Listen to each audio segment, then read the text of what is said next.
سلسلہ اس سوال سے شروع ہوگا آپا کہ روئے زمین پر غربت جو ہے وہ ہمیشہ سے انسانی حیات کا اہم ترین مسئلہ رہی ہے.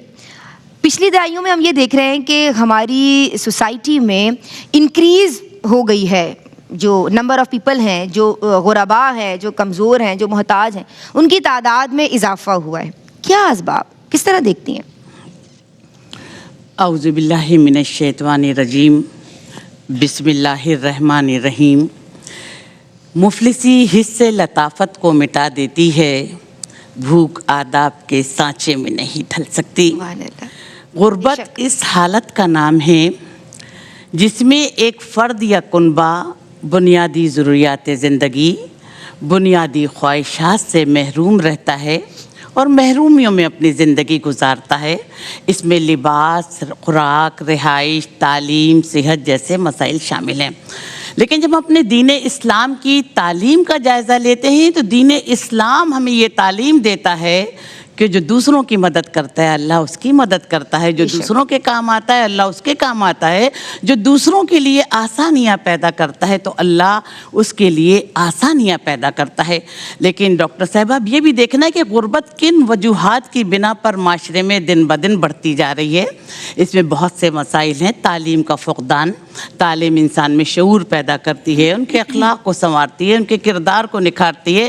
جب لوگ بنیادی تعلیم سے محروم رہیں گے تو ان پر روزگار کے دروازے خود بخود بند ہو جائیں گے. پھر اس کے بعد کہ بے روزگاری، پاکستان میں بے روزگاری اس قدر زیادہ ہے، مسائل جو ہیں وہ لاتعداد ہیں اور وسائل کی کمی ہے. پھر ڈاکٹر صاحب ہم یہ دیکھتے ہیں کہ مہنگائی، کہ ایک مڈل کلاس شخص کا اس دور میں اس مہنگائی میں زندگی گزارنا جو ہے وہ بہت مشکل ہو جائے گا. پھر قدرتی آفات کو آپ لیجئے کہ بارش برستی ہے، سیلاب آ جاتا ہے، فصلیں ضائع ہو جاتی ہیں، گھر بہہ جاتے ہیں، تو یہ بھی ایک غربت کی ایک وجہ یہ بھی ہے. پھر ایک وجہ یہ بھی ہے کہ عدم مساوات، امیر اور غریب کا فرق بڑھتا جا رہا ہے. شیخ سعدی رحمۃ اللہ علیہ سے کسی نے پوچھا کہ آپ مجھے بتائیے کہ موت سے زیادہ بھی تکلیف دہ کوئی لمحہ ہوتا ہے؟ تو انہوں نے فرمایا کہ ہاں، جب ایک سفید پوش انسان اپنی ضروریات زندگی پوری کرنے کے لیے کسی سے سوال کرتا ہے تو لمحہ اس کے لیے موت سے زیادہ تکلیف دہ ہوتا ہے.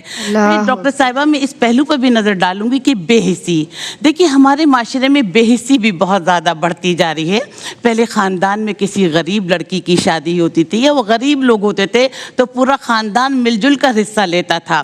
کوئی غریب شخص بیمار ہو جاتا تھا، پورا خاندان اس کے علاج معالجے کا خرچہ اٹھاتا تھا. لیکن اب اتنی بے حسی ہو گئی ہے کہ لوگ کسی کی طرف مڑ کے بھی نہیں دیکھتے.